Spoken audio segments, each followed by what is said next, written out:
नमस्कार मित्रांनो, माझं नाव आहे भालचंद्र. मराठी ज्योतिष कट्ट्यामध्ये आपल्या सर्वांचं स्वागत आहे. आजच्या व्हिडिओमध्ये आपण चर्चा करणार आहोत मकर राशीचं एप्रिल 2024 करता संपूर्ण राशीफळ. कसे असतील ग्रहयोग, कसे असतील ग्रहांचे राशांतर आणि तुमच्या राशीवर कशा प्रकारे प्रभाव करणार आहेत, कोणते निर्णय तुम्हाला घ्यायचे आहेत, कोणते निर्णय तुम्हाला टाळायचे आहेत, तुमच्या जीवनाचं असं कोणतं क्षेत्र आहे जे की सर्वात जास्त प्रभावित होणार आहेत. याचप्रमाणे या महिन्यामध्ये जे सूर्यग्रहण होणार आहे आणि जो बुध तुमच्या राशीचा सगळ्यात महत्त्वाचा ग्रह आहे, तो सुद्धा वक्री होणार आहे दिनांक 2 तारखेपासून ते जवळजवळ 24 तारखेपर्यंत. तर याचा सुद्धा परिणाम तुमच्या राशीवरती कशा प्रकारे होणार आहे, या सर्व संदर्भातले खुलासेवर चर्चा आपण या व्हिडिओमध्ये करणार आहोत.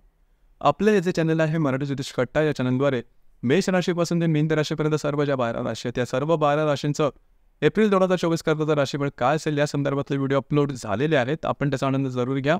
तर आजच्या व्हिडिओमध्ये आपण चर्चा करणार आहोत मकर राशीबद्दल. सगळ्यात पहिल्यांदा आपण तुमच्या शरीर स्वास्थ्याबद्दल विचार करू, म्हणजे शारीरिक किंवा मानसिक स्वास्थ्याबद्दल विचार करू. जसं की तुमच्या राशीचा जो स्वामी आहे शनी, जो की तुमच्या द्वितीय स्थानामध्ये भ्रमण करतो आहे, मार्गस्थ आहे.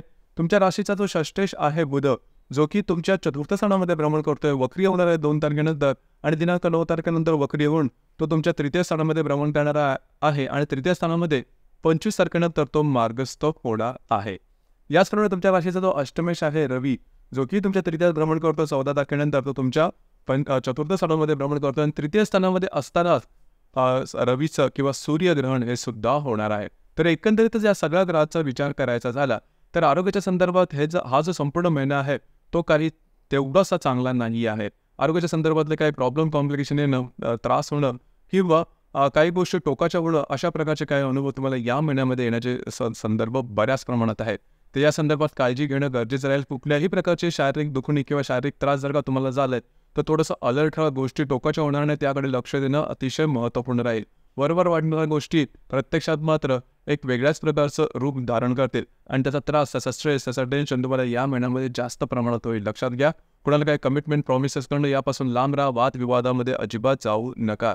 ही गोष्ट करणं अत्यंत महत्त्वाचं आहे. कुठलीही गोष्ट करताना सखोलपणे विचार करा किंवा या महिन्यामध्ये खरं तर कुठला निर्णयही मेजर घेऊ नका की जो इम्पॅक्ट करेल तुमच्या संपूर्ण आयुष्यावरती.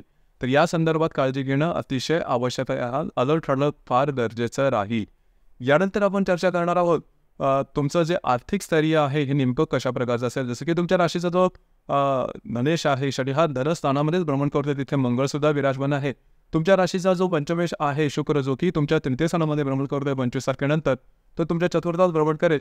याचप्रमाणे तुमच्या राशीचा जो लाभेश आहे मंगळ, हा तुमच्या द्वितीयात भ्रमण करतो आहे आणि तो संपूर्ण जवळजवळ 25 तारखेनंतर किंवा 24 तारखेनंतर तुमच्या तृतीय भ्रमण करणार. तर एकंदरीत या सर्व ग्रहांचा विचार करायचा झाला तर आर्थिक स्थैर्याबद्दल फारसं काही प्रॉब्लेम येणार नाही. फक्त खर्चावरती मात्र नियंत्रण ठेवणं गरजेचं राहील.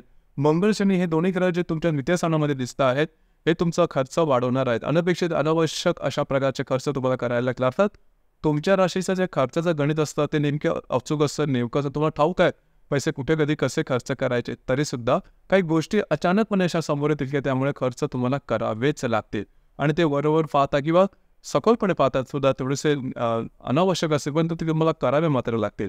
तर या ठिकाणी थोडंसं लक्ष देणं गरजेचं राहील. दुसरी महत्त्वाची गोष्ट म्हणजे तुमचं जे काही फॅमिली सुख आहे किंवा गृहसुख या संदर्भात विचार करायचा झाला तर तुमच्या चतुर्थामध्ये बरेचसे ग्रह येत आहेत, जसे की गुरु, शुक्र, रवी आणि बुधसुद्धा.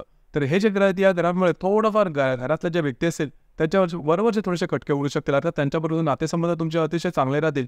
दुसरी महत्त्वाची गोष्ट म्हणजे घरच्या लोकांसाठी काही किंवा त्यांच्या मागण्या असेल, त्यांच्या इच्छा, अपेक्षा आहेत त्या तुम्हाला या महिन्यामध्ये पूर्ण कराव्या लागतील. त्याच्यासाठी सुद्धा तुमचे खर्च वगैरे होतील, पैसे वगैरे आहेत. तर आता पैसे खर्च झाले तर तुम्हाला काही नीटचं जास्त चांगलं वाटत नाही, परंतु गोष्टी अशा प्रकारच्या राहतील. काळजी करू नका. पुढचा महिना खूप चांगला असणार आहे तुमच्या राशीकरता, कारण गुरुचं भ्रमण 2 मेला होणार आहे. तर तुमच्यासाठी शुभफलदायी राहील. पण या महिन्यामध्ये थोडंसं ज्याला आपण म्हणतो गोष्टी थोड्याशा आरोग्याच्या संदर्भात लक्षात घेणं गरजेचं राहील. याचप्रमाणे लव्ह लाईफबद्दल सांगायचं झालं तर तुमच्या राशीचा जो पंचमेश आहे शुक्र तुमच्या तृतीयात भ्रमण करतो आहे 24-25 तारखेनंतर जो तुमच्या चतुर्थात भ्रमण करेल. तर एकंदरीत जर का तुम्ही कोणाच्या रिलेशनशिपमध्ये असाल, त्यांच्यावर कुठे बाहेर फिरला जाणं, त्यांच्यावर चांगला कालावधी घालवणं, अशा प्रकारचे काही चांगले अनुभव तुम्हाला या महिन्यामध्ये निश्चित येणार आहे. त्याच्यामुळे तशी काय काळजी करू नका. याचप्रमाणे गर्भवती महिला त्याने म्हणत मात्र स्वतःच्या आरोग्याकडे लक्ष देणं गरजेचं राहील. आरोग्याच्या संदर्भातले काही त्रास या दरम्यान डोकं वर काढू शकतील. ऑलरेडी तुम्हाला सुद्धा त्रास असतील आणि प्रेग्नन्सीच्या संदर्भातले जे काय प्रॉब्लेम्स आहेत ते सुद्धा थोडेफार या महिन्यामध्ये डोकं वर काढू शकतील. थोडंसं तरी तुम्हाला काही सिम्पटम्स दिसले तरी लगेचच्या लगेच डॉक्टर इलाज करणं गरजेचं राहील. याचप्रमाणे या महिन्यामध्ये ज्या विद्यार्थी वर्ग त्याने सुद्धा थोडंसं जास्त प्रयत्न करणं गरजेचं राहील, कारण गोष्टी थोड्याशा तुमच्या मनाप्रमाणे होणार नाहीत आणि माइंडसेटसुद्धा तुमचा थोडासा निगेटिव्ह राहील. तर या ठिकाणी थोडंसं स्वतःला मजबूत बनवणं हे गरजेचं राहील. यानंतर आपण चर्चा करणार आहोत तुमचं जे वैवाहिक जीवन आहे त्याबद्दल. लक्षात घ्या, वैवाहिक जीवनाबद्दल सांगायचं झालं तर तुमचे जे वैवाहिक जोडीदार आहेत त्यांच्या आरोग्याकडे लक्ष देणं गरजेचं राहील. त्यांच्याबरोबर छोट्या मोठ्या गोष्टी वादविवादाचे प्रसंग निर्माण होतील, कारण या संपूर्ण महिन्यामध्ये मंगळ आणि शनी हा तुमच्या द्वितीय स्थानामध्ये भ्रमण करणार आहे.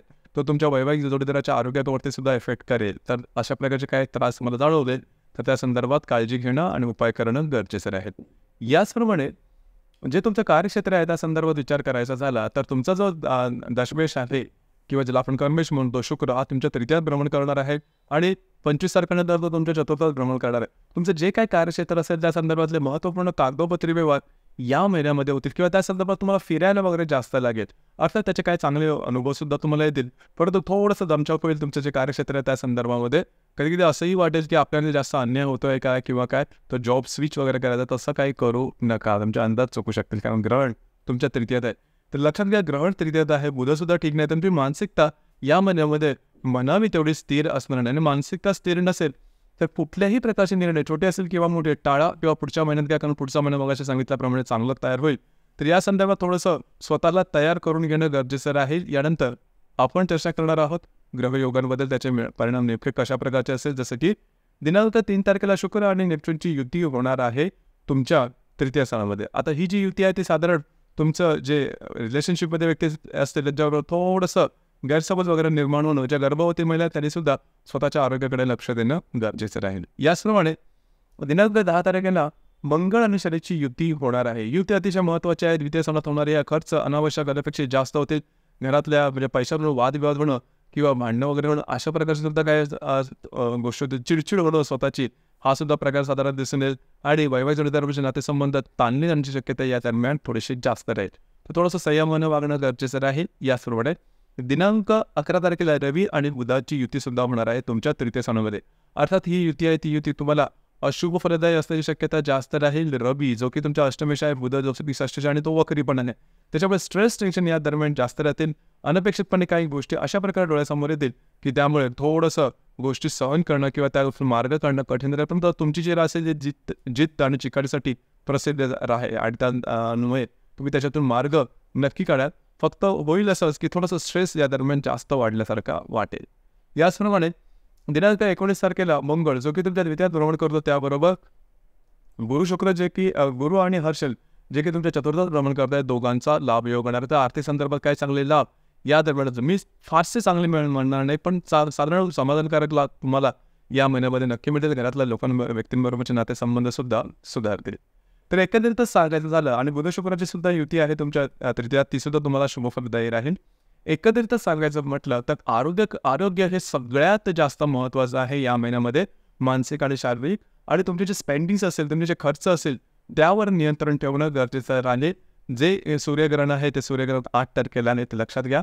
आणि लगेच 9 तारखेला गुढीपाडवा हा हिंदू नववर्षाचा जो पहिला दिवस आहे गुढीपाडवा, तो दिनांक 9 तारखेला आहे. याचप्रमाणे रामनवमी आहे ती दिनांक 17 तारखेला आहे आणि श्री हनुमान जयंती आहे ती 25 तारखेला आहे.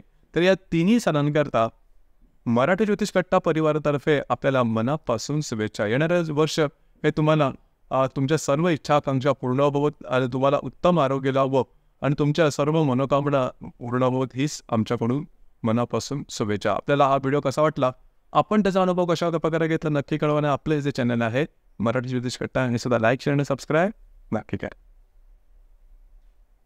धन्यवाद.